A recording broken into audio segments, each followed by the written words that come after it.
So once again, welcome to Bhakti Sangha Japa conference call.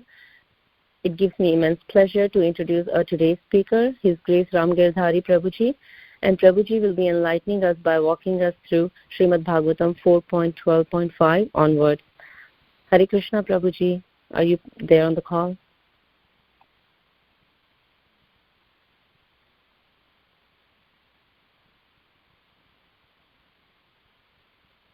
Mataji, we'll wait for him to be connected. Okay, Mataji.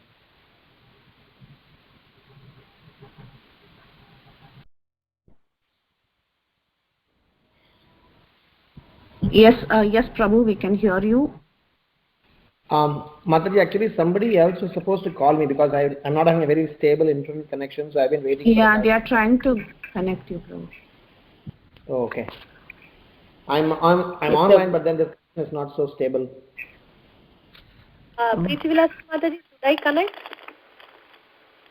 Yeah, we asked Srinivas Anand Prabhu. I think he's trying. Maybe you can also try, Mataji. Any one of you who can connect is fine. Okay. I think we can start now. Let me just. So once again, let me introduce our today's speaker. It gives me we are very fortunate to have His Grace Ram Giridhari Prabhuji here with us today, and Prabhuji is going to enlighten us by walking us through Srimad Bhagavatam 4.12.5 onwards. Thank you so much, Prabhuji. Dandavat Pranam. All glories to Srila Prabhupada. Thank you for giving us your valuable time and association this morning. I would like to hand over the call to you now. Hare Krishna. Hare Krishna. Om Namo Bhagavate Vasudevaya. Om Namo Bhagavate Vasudevaya. Om Namo Bhagavate Vasudevaya. So, today we are reading from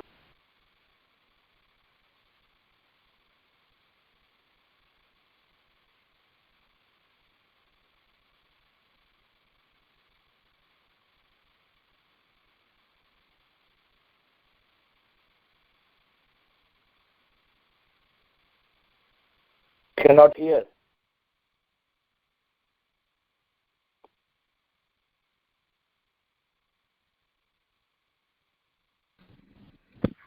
Prabhuji, it appears you have muted yourself.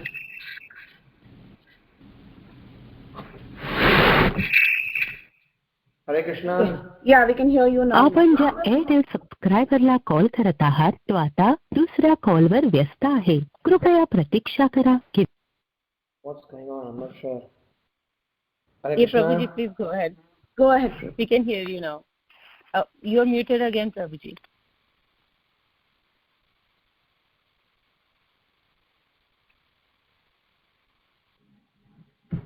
Prabhuji, please unmute yourself, Prabhuji. Yes. How about now? Perfect. Okay. Tadgaccha dhruva badram te bhagavantam adokshajam sarvabhutatma bhavena sarvabhutatma vigraham. Translation. My dear Dhruva, come forward. May the Lord always grace you with good fortune. The Supreme Personality of Godhead, who is beyond our sensory perception, is the super soul of all living entities.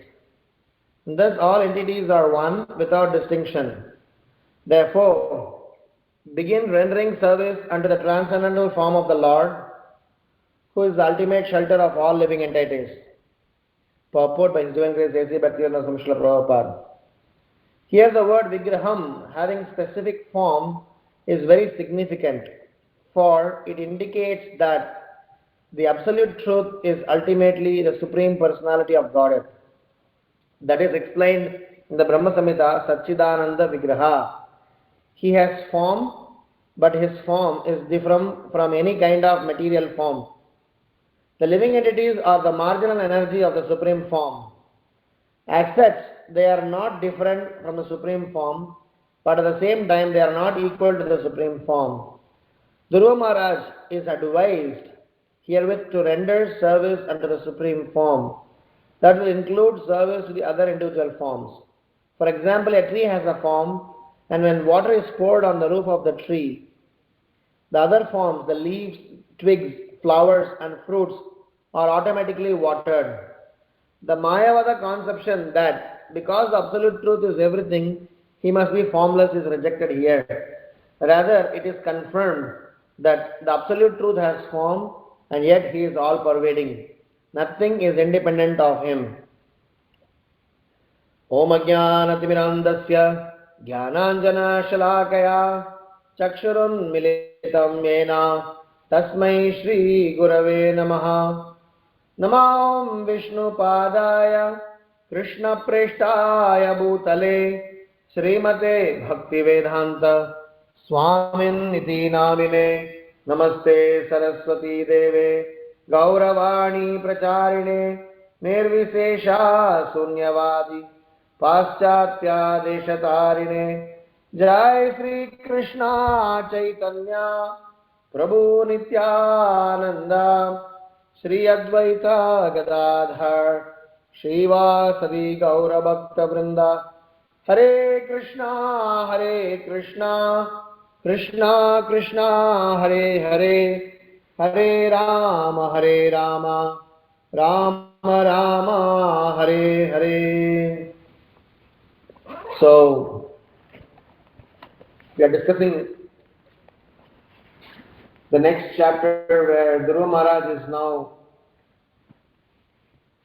talking to Kuvera. So this particular verse that we just read today is in a conversation where Kuvera is going to give us words of appreciation and also share his thoughts with Dhruva Maharaj. And as a part of these conversations, Kuvera is sharing some words of wisdom. So as always, we discuss that Srimad Bhagavatam is like a ocean of nectar, but just that we need to learn to churn them properly. If we churn them nicely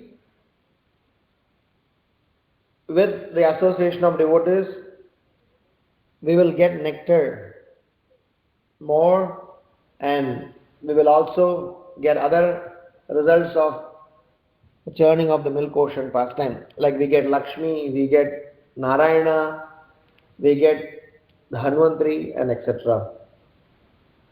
So in our conversation today, we're going to have some sets of reflections, and through those reflections we will discuss this particular shloka in detail. Our Krishna consciousness process is so subtle and it is so finer that if we are not careful enough, we will assume Krishna consciousness in a completely different perspective. Srila Prabhupada was very particular when he preached that he should not give any indication also that we are monists. This is our Gaudiya Vaishnavas' standard fear, that we should never be party to this ideology of monism or Mayavad.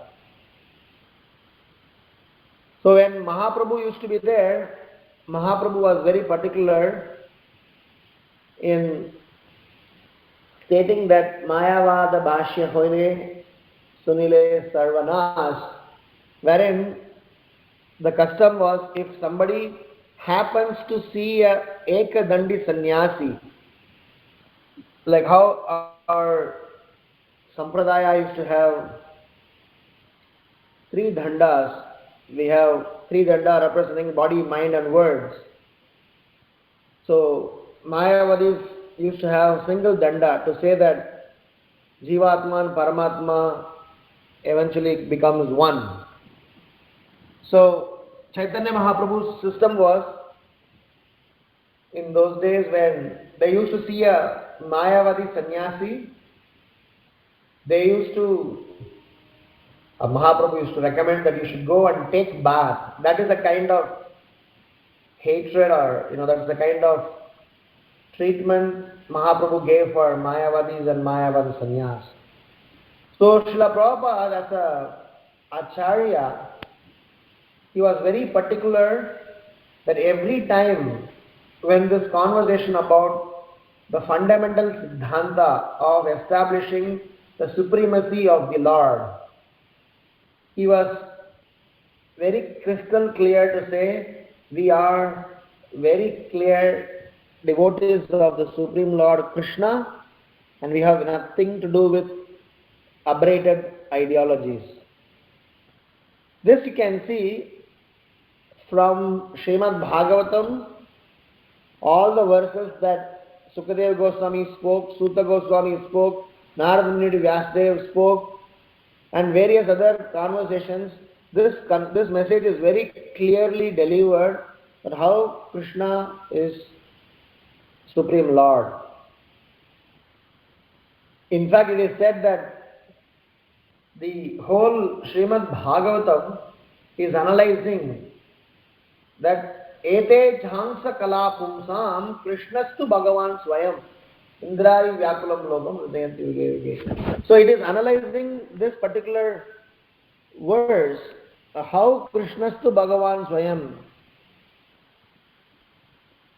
So this ete jhansa kala pumsam krishnastu bhagavan swayam is not a very light or easy statement, because as Srila Prabhupada mentions in the purport, the Mayavada conception that the absolute truth is everything and he must be formless is something to be very strongly condemned, because it is an insult to the Supreme Lord. So here Kubera, as he is explaining to Dhruva Maharaj, he is talking about the Supreme Lord's personality, Supreme Lord's interaction with his devotees, Supreme Lord's form, and Supreme Lord being the ultimate shelter for all living entities. So this particular shloka, where the word Vigraha is very clearly established, as Srila Prabhupada says, to debate, to challenge the Mayavadi ideologies, saying that Krishna or the Supreme Lord is formless. So in our conversation today, we will go over some discussions from Srimad Bhagavatam, as well as some discussion from the life of Ramanujacharya, to establish this particular shloka in detail. It is not only Gaudiya Vaishnavacharyas, it is all the Vaishnavacharyas, Madhvacharya, whose disappearance day is today for us in India, and Ramanujacharya's disappearance day, which is tomorrow. So, and we also have Vaman Dwadasi, we also have Nityananda, so many festivities are coming. So all these Acharyas, one of their finest and most important seva had been is to establish this fact of Krishna, our Supreme Lord, being supreme and we are subservient, and we are two different personalities and can never be one.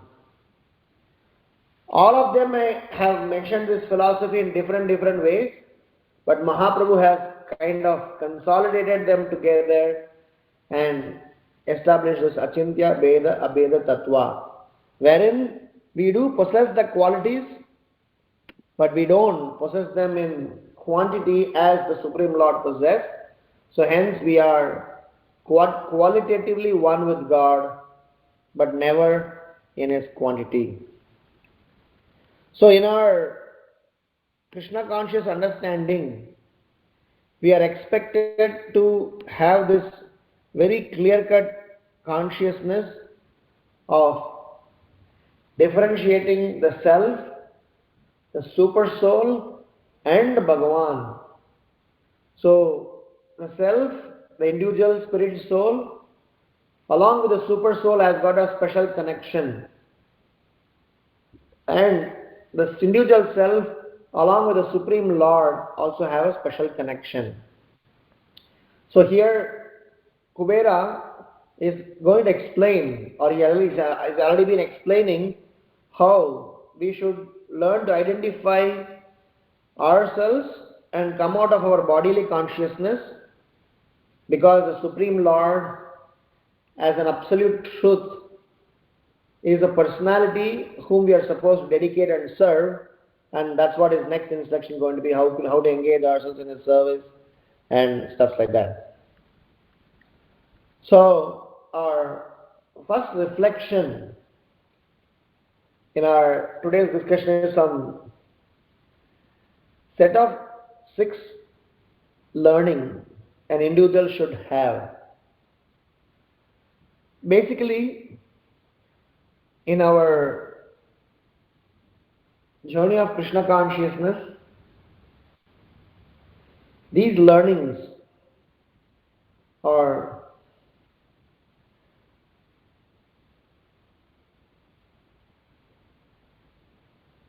vital, and through these learnings we will be able to appreciate and make necessary progress. Krishna has always been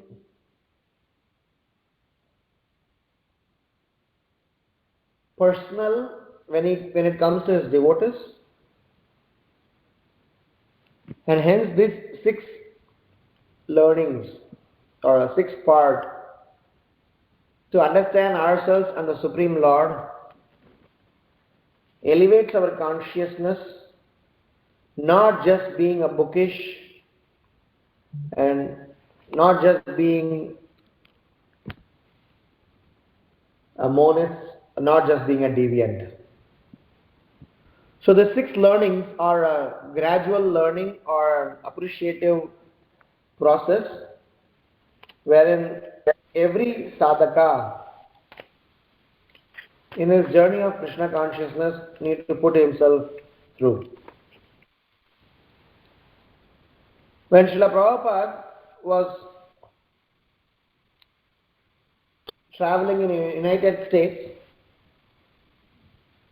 Srila Prabhupada strongly acknowledged the technological advancement that people in the countries abroad, overseas and West have, but he was very upset or not so happy about their understanding and ideology about life. So Srila Prabhupada said that we from India, from Bharat Bhumi, from the land of culture, so Srila Prabhupada says that everybody comes to your country to take things away from your country. I am coming here to give something which is substantial. So as practicing devotees, somewhere or the other, in the process of we becoming advanced in social life, we also got lost in that, and Krishna is far-fetched ideology for nowadays young generation. So hence this 6 points will help us in reiterating, in restating something that as practicing devotees we should understand. So the first realization is this: we as devotees, we always are hungry after knowledge.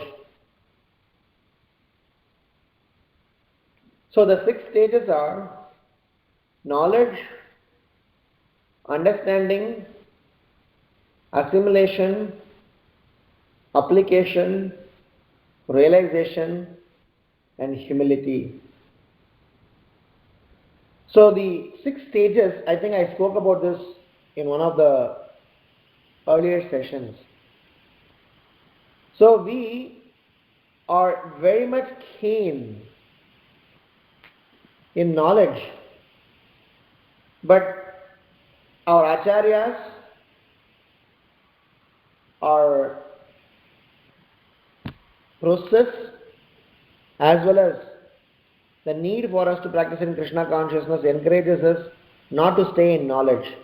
Even though we say, Om Ajnana Timirandasya Jnananjana Shalakaya, the word Jnana used there to mitigate the ignorance within us actually refers to the 6 things.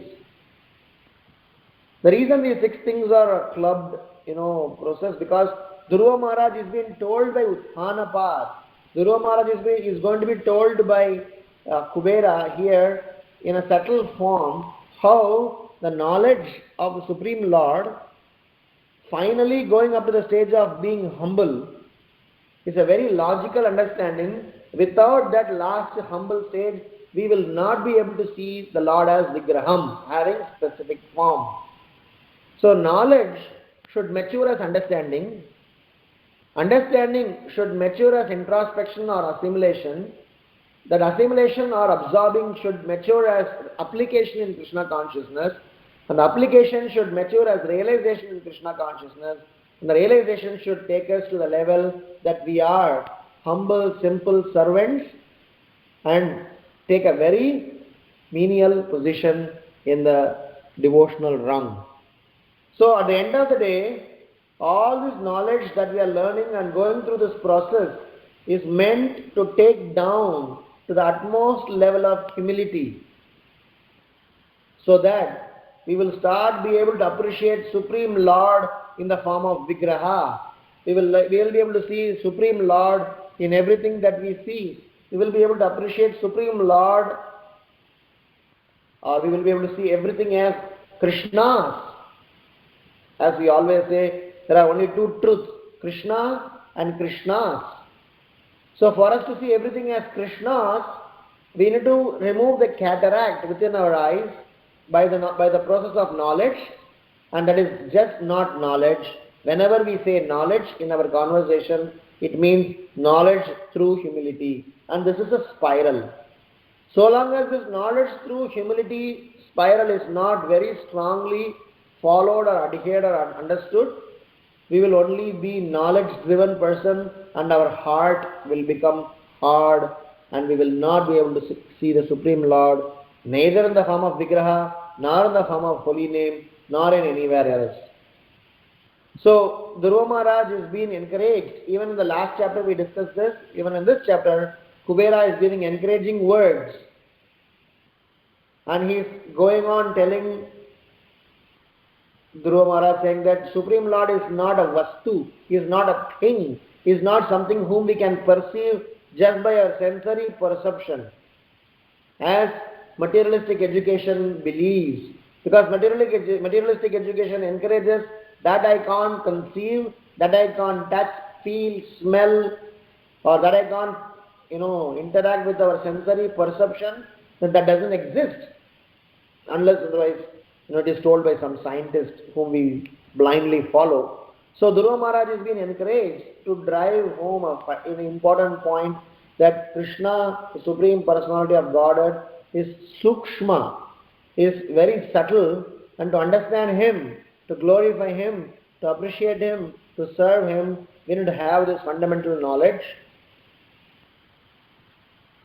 And that knowledge is knowledge of Him being the Supreme Lord, and He is an ultimate shelter of all the living entities, and hence this six-pointed ladder is very important.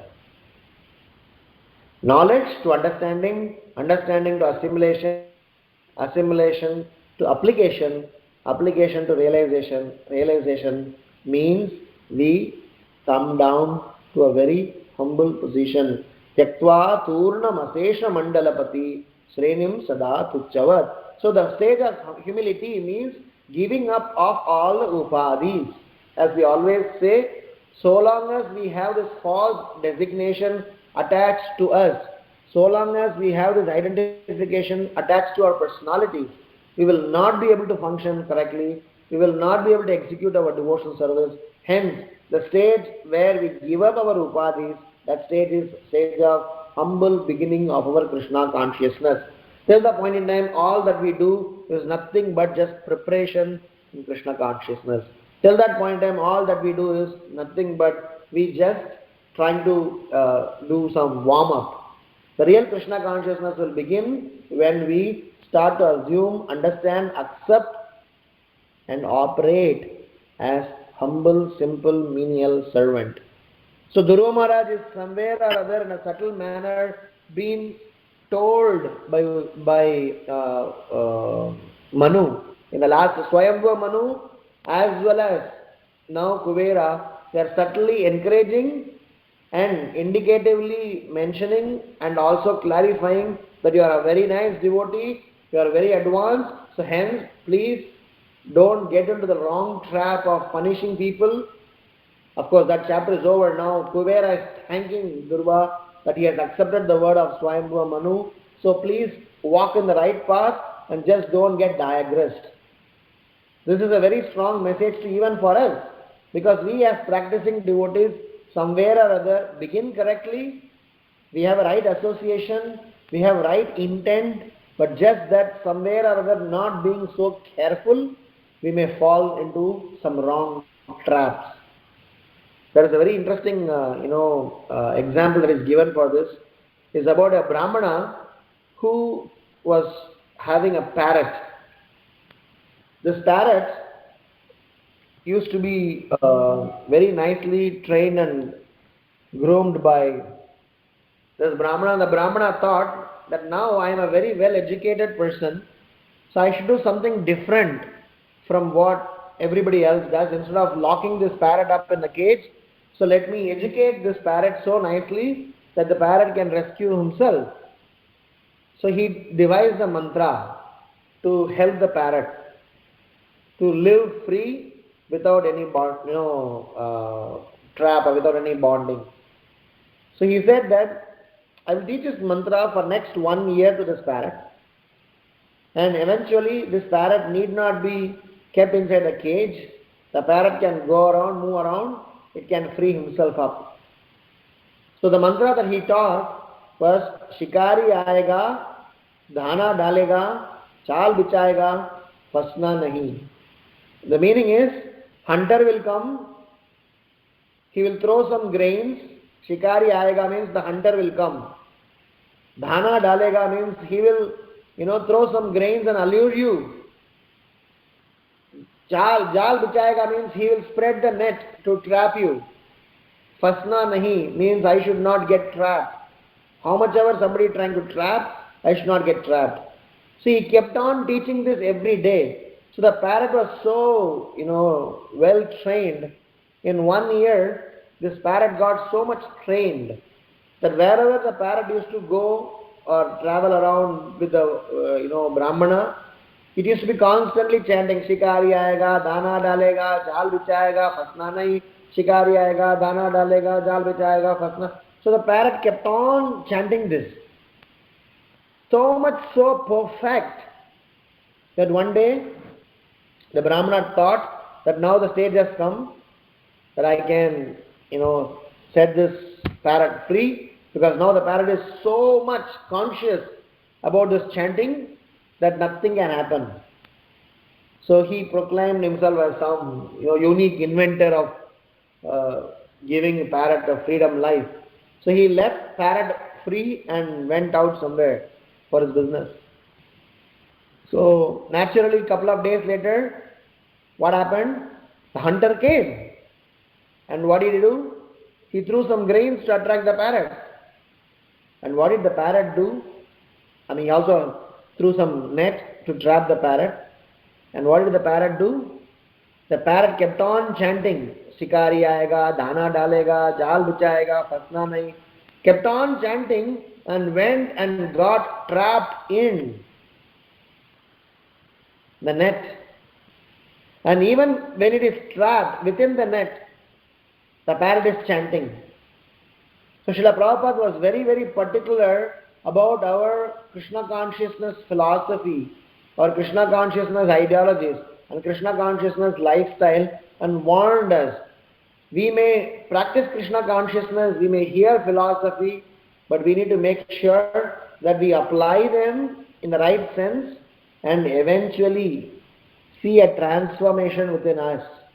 If we are not becoming humble, if we are not getting to the understanding that I am just a servant and just an instrument in the hands of my spiritual master, if I start to claim the success of my results or success of my action as my own action, then we are like this parrot.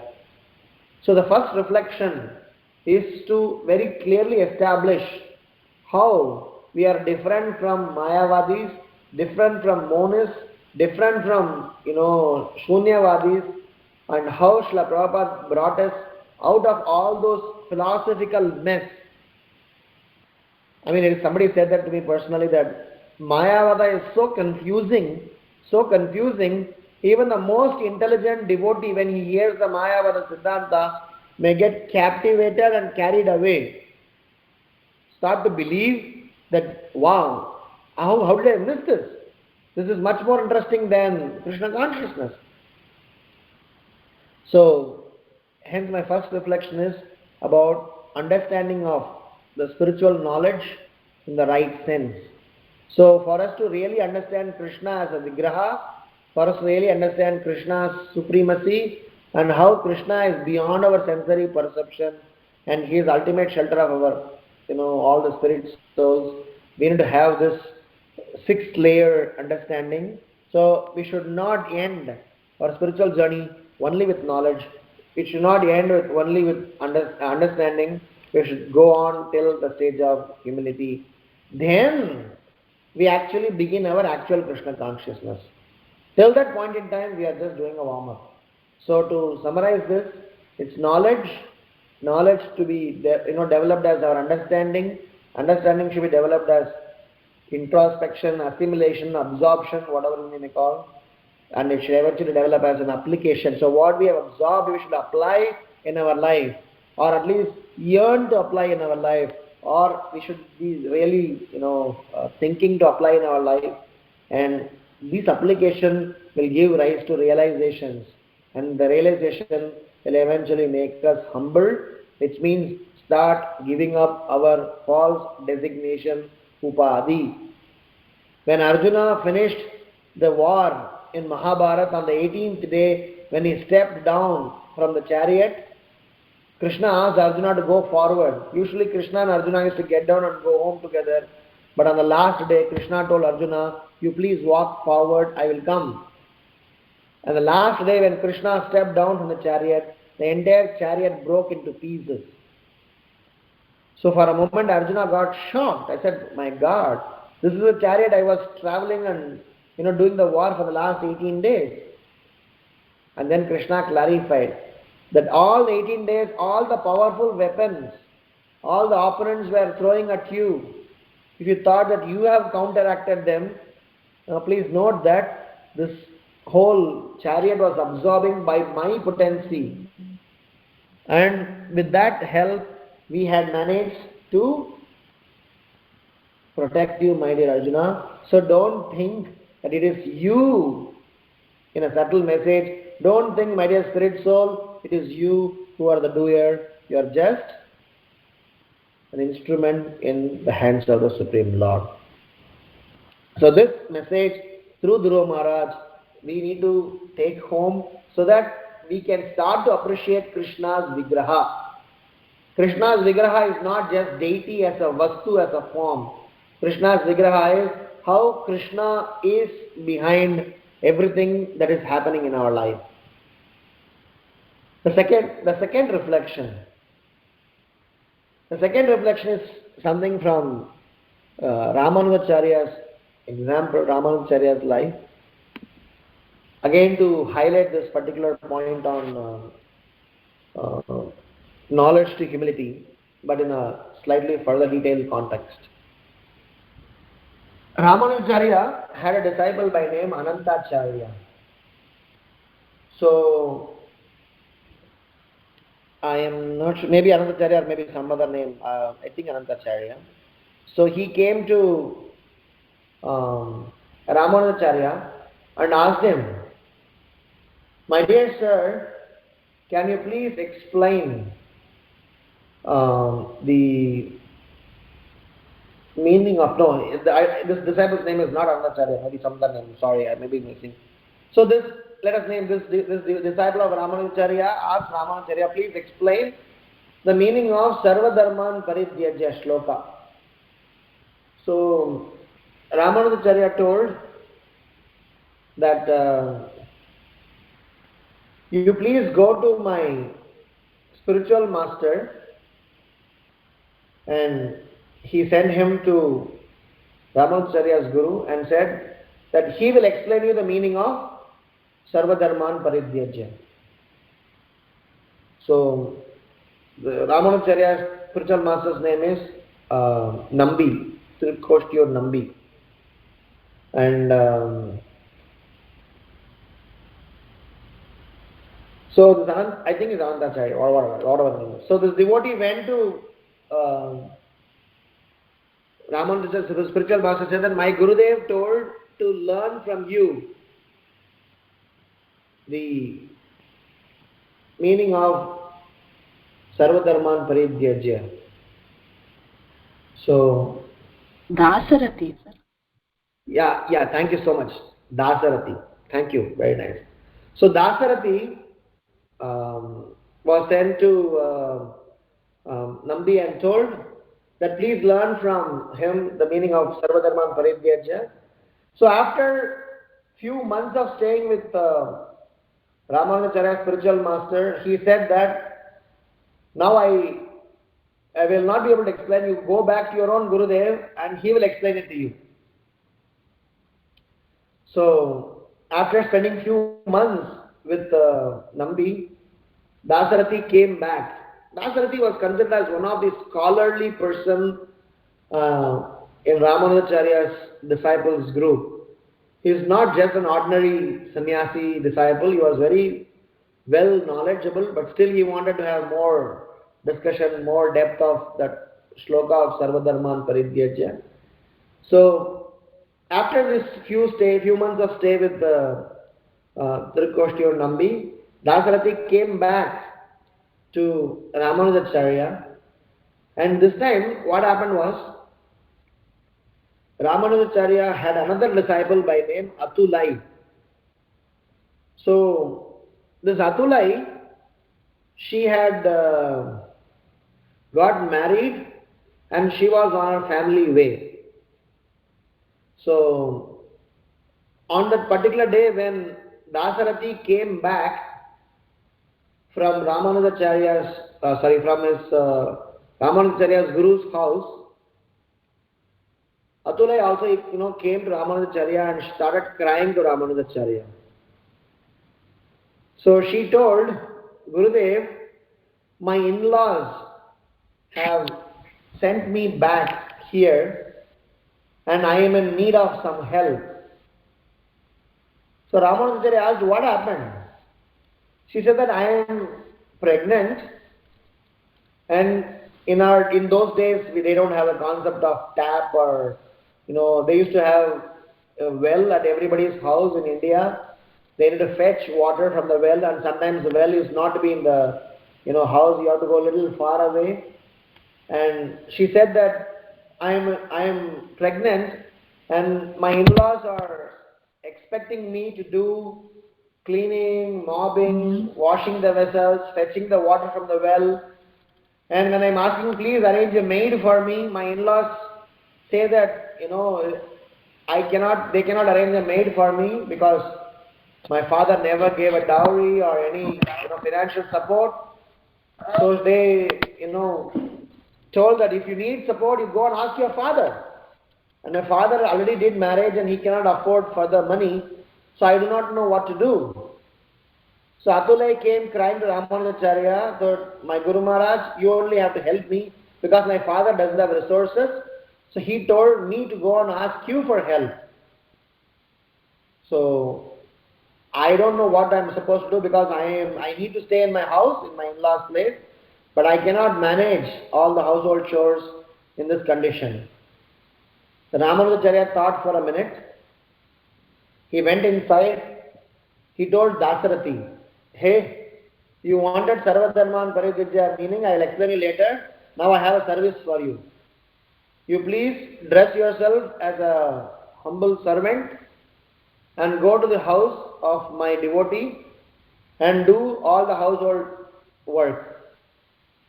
So Dasarathi, who was a sannyasi, disciple of Ramanujacharya, one of the leading sannyasis in Ramanujacharya's disciples, he dressed himself as a normal maid and he brought him out and he told Atulai, so this guy, he will be your maid in your house.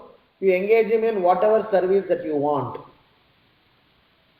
So Dasarathi, in a very humble state of mind, he went along with Atulai and every day he used to sweep the house, mop the house, wash the vessel, fetch water from the well, take care of all the household activities. Every day he kept on doing that and they also thought he's a normal guy and kept on engaging him. One day, one so-called sadhu or maybe a Mayavadi sannyasi, I'm not sure exactly, he came to the village of Atulai and he kept on speaking. He gave a pravachan, he gave a Bhagavatam class or whatever class. So as a part of the discussion, this person gave wrong Siddhanta. So as he was speaking, this so-called speaker was not giving very clear-cut explanation about the Supreme Lord's identity or personality. So everybody in the village, they all gathered for the pravachan.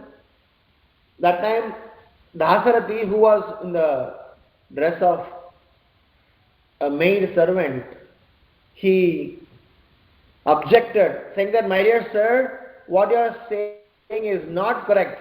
It is insult to the position of the Supreme Lord, and he started to argue with that speaker. So when everybody saw that this maid servant is giving, so the speaker got a bit offended and said that, who are you? You are after all a Shudra, after all a maid. How do you know what I am speaking to or what I am speaking about? So there was a bit dialogue and actually Dasarathi, in the form of a maid, he clarified the right understanding. And as soon as he gave the right understanding about the Supreme Lord's transcendental position, so everybody really got convinced and they couldn't believe, what was going on. And when the speaker started to challenge, you might not be an ordinary person, you tell me who are you, how come you know such a Siddhanta? That's when, because of explaining the Siddhanta from a bona fide source, to clarify that the knowledge that I am giving is coming from Parampara, from Ramanujacharya, he had to reveal his identity, that I am Dasarathi, disciple of Ramanujacharya, and what I am speaking is Siddhanta, so he revealed his identity. So as soon as he revealed his identity that I am the great Dasarathi, Atulai, her family members and all the village members, they were stunned. And Atulai ran to Ramanujacharya and asked for forgiveness. My dear Gurudev, what happened? I made a biggest blunder of my life. I never thought that Dasarathi would be sent along with me to take care of my household activities. She fell at the feet of Dasarathi, and everybody fell at the feet of Dasarathi and asked for forgiveness. Then Ramanujacharya in the assembly, he gave Dasarathi a name, Vaishnava Das, because you did service in the house of devotees without any attachment to your designation. without getting attached to your position, without looking at any adhikar, without looking at any of the other, identity to yourself. You gave yourself completely in a full humility. Now you will be called Vaishnava Das, and this is the day you are eligible to understand the meaning of the verse Sarva Dharman Parityajya Mamekam Sharanam Vraja. So the message that I want to say as a part of the second reflection is that as a part of our devotional service, for us to recognize the Supreme Personality of Godhead as Vigraha, for us to understand how to surrender to the Supreme Lord, for us to surrender and recognize that Supreme Lord is my ultimate shelter, we need to come to this fundamental understanding: Krishna is a person and we are subservient to him. So this second reflection is also in line with the first one, with an additional understanding that we have to go to the level of serving the Vaishnavas, to be in the menial position without any designations attached to us, so that we get qualified to understand this particular aspect of Krishnastu Bhagavan Swayam, and what Kuvera is explaining about the transcendental form and activities of the Lord, which are supreme and which are transcendental in nature. So my second reflection hence is that for us to go from knowledge to humility, that ladder, we need to enable ourselves, position ourselves in such a way we become genuine Vaishnava Das, not external Vaishnava Das. We genuinely become servant of the servant of the servant of the Vaishnavas. So it may be apparently digressing from the current context, but if you dive deep into the Siddhanta here in this purport, Srila Prabhupada very clearly says, as a Vaishnava, a person cannot tolerate the wrong identification of supreme position of the Supreme Lord. So even though Dasarathi was serving in a very menial position, did not want to show off, did not want to reveal his identity at any point in time, he kept on doing the service. But when Krishna's transcendental position was challenged, when somebody insulted or not represented Krishna correctly as authority, he definitely defuted and established. So Dhruva Maharaj is encouraged by Kuvera, saying that now come forward, let all the good fortune be with you, because the Supreme Lord cannot be understood by many people, which you understood, you came in contact with.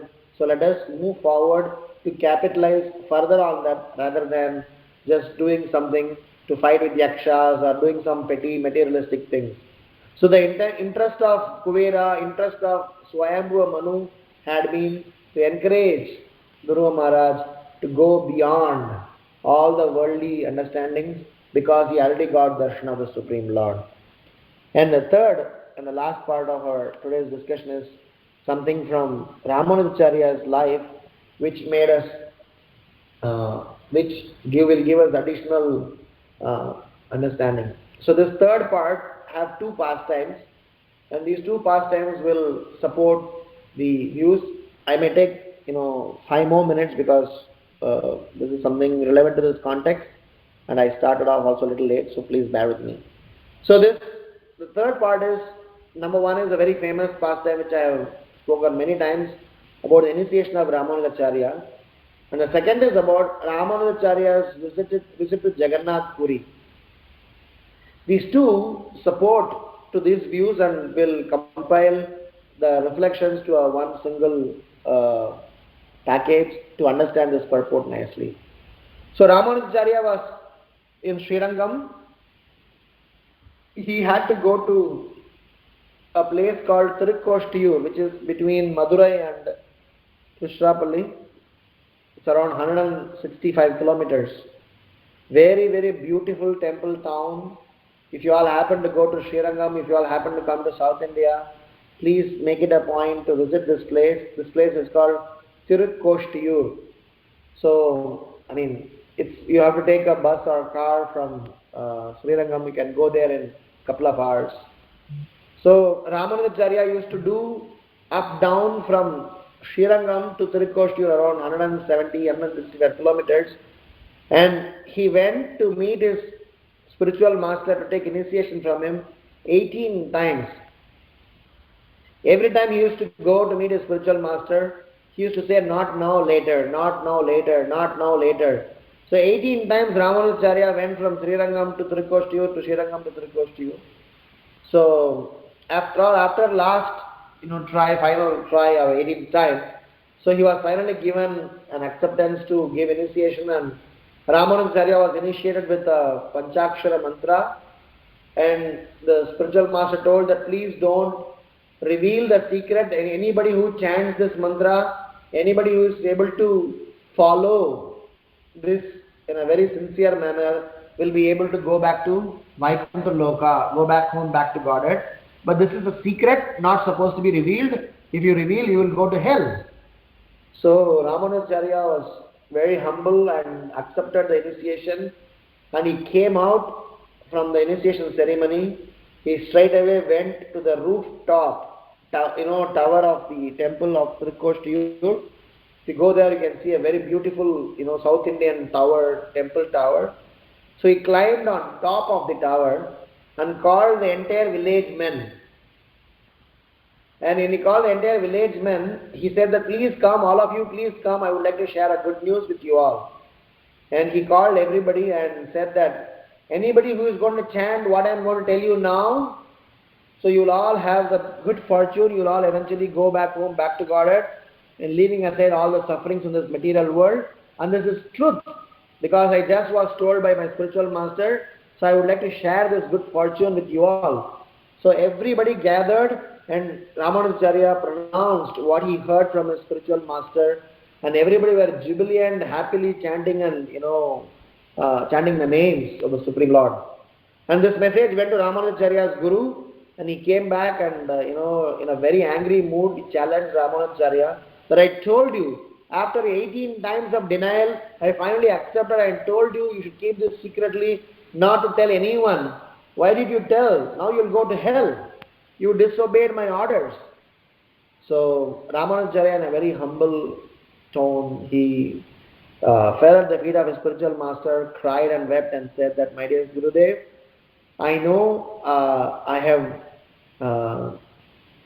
have not done correctly according to you, but I was contemplating on your advice. You mentioned to me at the time of initiation that this mantra, anybody who chants sincerely can take us to the spiritual world. You told me that if I tell this to anybody, I will go to hell.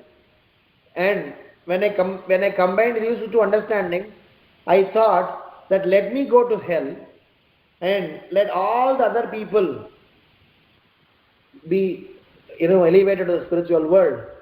So I thought that instead of one person going to hell, the entire village, country goes to the spiritual world, at least they can get benefited. So considering that I kind of disobeyed, please excuse me and give me whatever punishment you wish to give. So Ramanujacharya's spiritual master started to cry and hug him and said that you, by giving this knowledge, by giving this understanding, you became my spiritual master and opened my eyes of ignorance. So he gave a tight hug to Ramanujacharya. So the message that part of this is that every Acharya has gone past conventional understanding, like Govinda Bhashya, when Baladev Vidyabhushan wrote, he did something unconventional. Rupa Goswami and Sanatana Goswami, they served Nawab Hussain Shah and they gave up the service and did something unconventional. Gopalabhatta Goswami did something unconventional. If you see every Acharya, every great personality, when they had Bhaktivedanta Swami Srila Prabhupada, Bhakti Siddhanta Saraswati Thakur, Bhakti Vinod Thakur, everybody for preaching glorious Krishna consciousness Siddhanta, they stepped out of the comfort zone, stepped out of the conventional practices to present, preach, win more souls to Krishna. So we as practitioners of Krishna consciousness, we keep in line in the principles of our Acharyas. We should go out of our comfort zone. We go out of our zone wherein we may or may not get benefited, but we should work for the mission of our Acharyas and spiritual masters. The reason this is relevant to this current context is that Dhruva Maharaj is going to be encouraged in a very next verse by Kuvera where how he need to engage himself and delivers us. The next verse he says, engage yourself fully, therefore, in the devotional service of the Lord, for only he can deliver us from this entanglement of material existence. Although the Lord is attached to his material potency, he is aloof from her activities. Everything in this material world is happening by the inconceivable potency of the Supreme Personality of Godhead. So he is going to be encouraged how we need to engage in the devotional service of the Lord, and as a part of our service, how we need to out of our comfort zone. If we remain ourselves in the loop, saying that what do I get, what do I benefit, what do I take home. Prabhupada gives a very first-class purport. You will read them tomorrow. That how we need to engage ourselves in the service of the Lord. So hence this reflection, the third reflection is about how to come out of the comfort zone, how to go and do even though it is not so conventionally practiced, but in the line, in the mood, keeping in consciousness our Acharya's message. And the second part of that is about Jagannath Puri's pastime, where Ramanujacharya, when he went to Jagannath Puri to establish Pancharatrika Vidhi in the Puri Jagannath temple, even Jagannath did something unconventional, where generally Jagannath and Supreme Lord accepts whatever his devotees wishes to offer him. But in this case, Jagannath threw Ramanujacharya away from the temple by 40 kilometers. When Ramanujacharya resided in Jagannath Puri to re-establish the Pancharatrika Vidhi in the Jagannath Puri temple, Jagannath was very happy the way he was worshipped, and he asked Ramanujacharya that don't disturb. He came in his dream, he scolded Ramanujacharya saying that I am happy with the way Pandas are worshipping me. So he threw Ramanujacharya out. When Ramanujacharya woke up in the morning, he was 40 kilometers away from Jagannath Puri, and he got up and realized that Lord Jagannath has got a unique and very personal interaction with his dear devotees, and he didn't want that tradition to get disturbed. So the part is that even the unconventional approach is taken by Krishna. So how Krishna would recognize our service is directly proportionate to the devotion that we hold, not by some external or any technical understanding. It is purely out of love. So to wrap up our conversation here, we had three sets of reflection. The first set of reflection is from about the knowledge to humility, how the knowledge to humility will make us mature enough to understand, appreciate Krishna as Vigraha, Krishna as personality, and how Sri Chaitanya Mahaprabhu would encourage, and he would be very happy when we follow this process of understanding Krishna as a person rather than Krishna as a thing, as normal people would appreciate or talk about. And how Gaudiya Vaishnava Acharyas have always been condemning the Mayavada philosophy, and Srila Prabhupada, Ramanujacharya, Madhvacharya, Chaitanya Mahaprabhu, Madhavendra Puri, all of them have been very vocative, very strong on those things, and hence we should also try to walk that path and try to apply the knowledge to get to the stage of humility and giving up upadi. The second reflection that we had is about the pastime of Dasarathi, where not only we become humble in our knowledge and understanding and in our practices, we should learn to apply that humility in serving Vaishnavas and eventually become Vaishnavadhas. That's when we will actually get qualified to even understand the intricate aspects of Krishna consciousness. And the third is that in the process of serving Vaishnavas, in the process of understanding knowledge and becoming humble, we need to elevate ourselves to operate on a zone which may not be necessarily in a comfort zone and which may not necessarily be conventional. Even the Lord has adopted unconventional ways to establish His love towards His devotees. So our love and what we behold about the Supreme Lord and His dear devotees matters the most, not necessarily the external actions.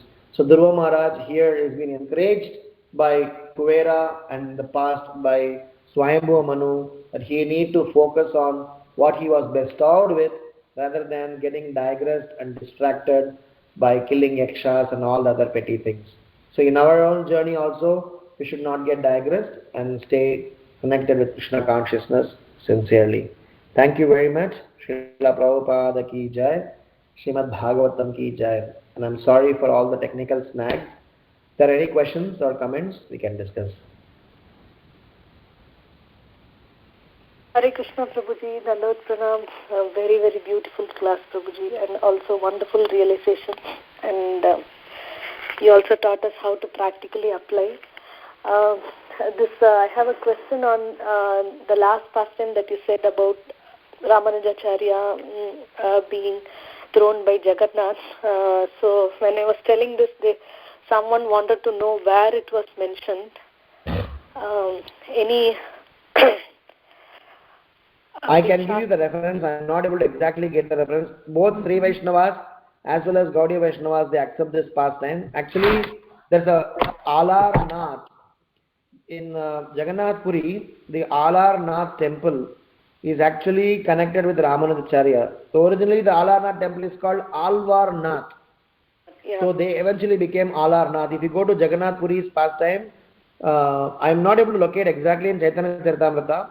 What happened was that Ramanujacharya visited a place called Brahmagiri when he went to Jagannath Puri.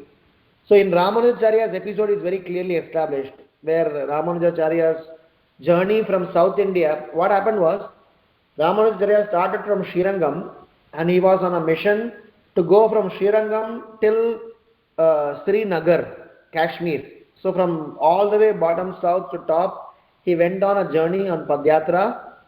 He went to different places. Some places he conducted preaching programs, some places he did this transformation and establishing of processes. So when he came to Jagannath Puri or that Orissa area, he went to a place called, this place where we currently call Alarnath, and he established a mutt there. Actually, they called as Ember mutt or some mutt there. So he went and established some, practices, and he was already establishing those systems in those places.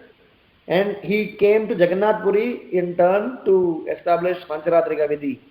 But then he was thrown out of the process. So it's definitely recorded in Ramanuja's pastimes in some of the compilations. But I think there is a similar narrations where after Ramanujacharya was thrown out, he had started to cry and weep what is going on. That's when Mahaprabhu gave darshan, if I'm right. I do not know the exact sequence. But Mahaprabhu gave darshan to Ramanujacharya, and Mahaprabhu appeared to him and said that I am going to appear in Kali Yuga a little later, and I am Radha Krishna, combination.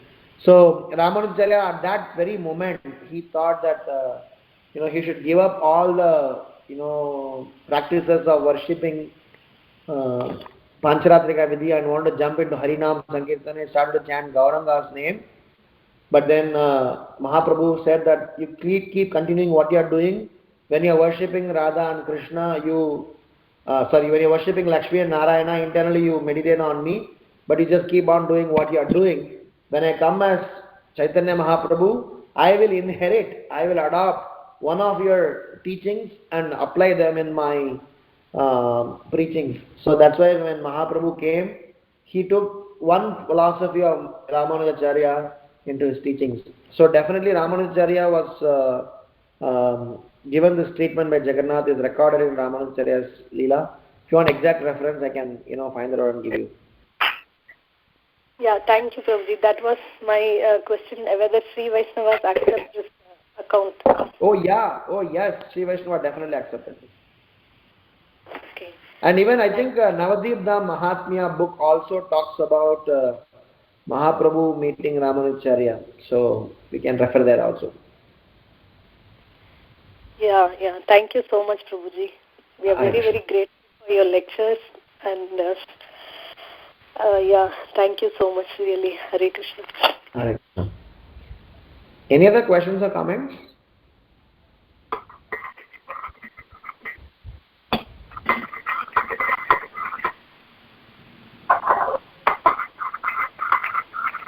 Hare Krishna, Prabhuji. Please accept my obeisances. Very, very nicely you have explained everything. All I have to do is just follow. Thank you very much. Hare Krishna.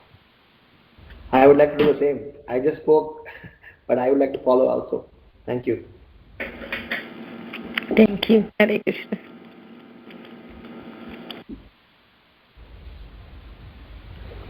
Hare Krishna, Prabhuji. If anyone else has any more questions for Prabhuji, please go ahead. Yes, Mataji, you were saying something, Vinaya Mataji. What is that? Yeah, Prabhuji, very beautiful class, and I like the parrot story and that Ramanujacharya's disciple. That one also very beautiful. How he took his guru's word and he was just acting like a servant. It was so beautiful. Very very nice, Prabhuji, your class, and especially I like your summaries at the end. The way because I always miss so many points when you give the summary, I don't miss anything. Thank you so much, Prabhu. Very beautiful class. Hare Krishna. Hare Krishna. Actually, this Dasarati pastime I must have shared many times, but I always feel that when it comes to our own practices with respect to the similar ones, if we were put in such a situation, whether we will be able to, even put up with this even for a slightest one day or a half a day for that matter, probably, it's a good, important question for us to contemplate on. So whenever we hear such pastimes which are definitely esoteric or maybe a little intense, we need to always understand that what is there for us, what is there that we need to do so that we can practice this in our own lives. And maybe we should seek the blessings of all the Vaishnavas so that one day we also become useful in the service of the Supreme Lord. Thank you. Hare Krishna. Thank you, Prabhuji. Hare Krishna. Any other questions or comments?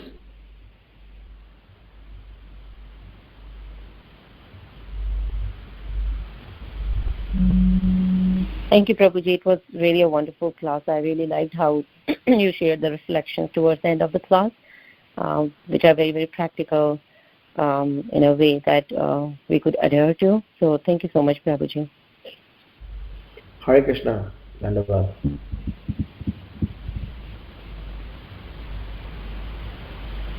Right, there are no more questions for Prabhuji or somebody was speaking.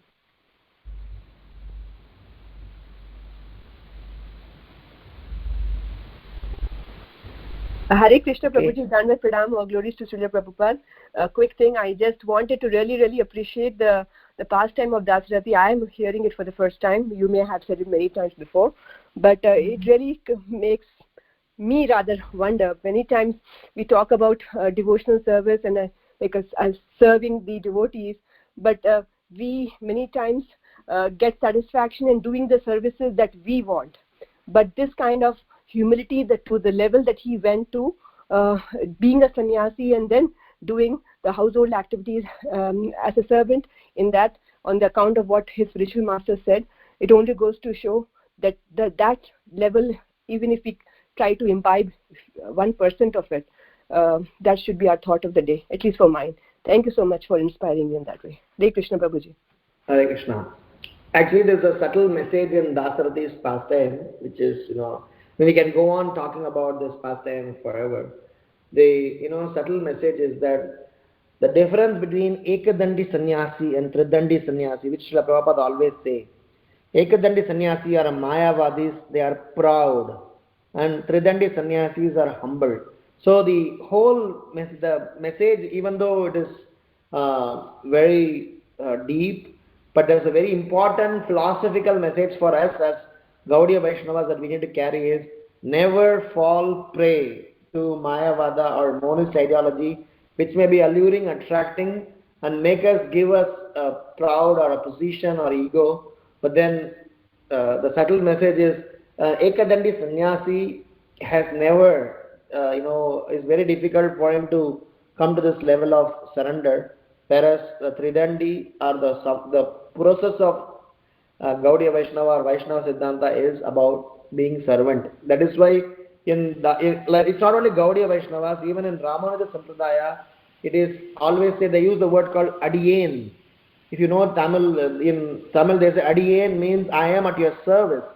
Like even as we call people Prabhu, we call somebody Maharaj, we call somebody, in a very respectful manner to say, I am your servant, I am at your service. So even though it has come in our conversation, from conversation to our perception and consciousness to sink in our consciousness, we need to definitely keep hearing and associating with people who have that similar thoughts. Okay.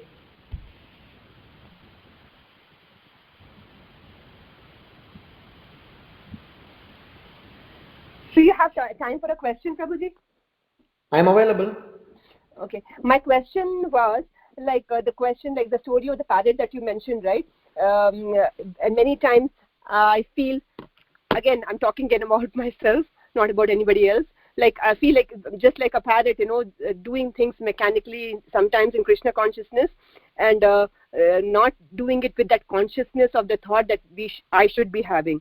So how do I imbibe that kind of consciousness every time when I do the services, Prabhuji, that always the right consciousness rather than just doing the things mechanically? If you could kindly help on that. Hare Krishna. Yeah. So we actually mentioned about this even in our class as the first point, where what happens is that in our journey of Krishna consciousness, in the 6 stages from knowledge to humility, what we generally see is we jump from knowledge to application, or knowledge to so-called preaching. So what happens, the in-between stages are missed. So anytime when we hear this, anytime when we hear or read Srimad Bhagavatam, what we are expected to do is not to compete, not to show off, not to run in a pace where we say, oh my God, I finished 25 verses reading today. I did, it is not a quantitative phenomena. We are definitely welcome to keep up the pace, but then more than the quantitative phenomena, we need to qualitatively put ourselves in the Krishna consciousness shoes, where that is why Srila Prabhupada always encouraged, when we sing the song, Vaishnavacharya song, please know the meaning. When we read the purports, we understand the transliteration and translation very nicely. It is not just a smarta vidhi where I read Bhagavatam shloka or read Bhagavad Gita shloka. The reason I told about this parrot story is also, if you go to South Indian tradition or typical Brahmin tradition, where people are very particular about Parayana, where they do Sundarakandam reading, they do Ramayana Parayan, they do Mahabharata reading, or not Mahabharata, they do Bhagavat reading. So they think that by just doing all this reading the verses, they are bringing, getting some sukriti. And definitely they will get sukriti by just reading Bhagavatam and Ramayana verses. But they will get their consciousness fully transformed if they know the meaning also. So many a times we as practicing devotees, we chant Hare Krishna Mahamantra, we read Srimad Bhagavatam, we associate devotees without diving deep into it in a qualitative manner. That is why normal devotees association becomes any other friendly association. Chanting becomes any other mantra chanting. Doing deity worship becomes any other vastu, interaction. So when we not skip the stage 2, 3, 4, which is understanding, assimilation, application, and including realization, then our humility will be a genuine humility. Otherwise, our humility as well as our preaching will be only superficial and baseless. So, for us to avoid not feeling trapped, not just being a superficial devotee, we definitely are encouraged to have what I always say as honest, guided introspection. We need to be honest to ourselves. We should be having a very supportive and qualified guide, and we need to introspect in that combination. With this combination, we will be able to better apply what we heard. Otherwise, we will be only bookish devotees, and at some point in time, our philosophy will be challenged and we may fail. Thank you so much, Prabhuji. Thank you so much. Hare Krishna.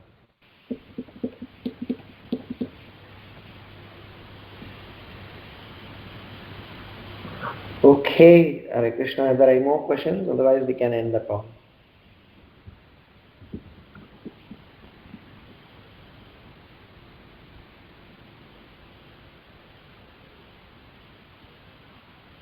Yeah, let's end the call with Vaishnava prayers. Thank you so much, Prabhuji.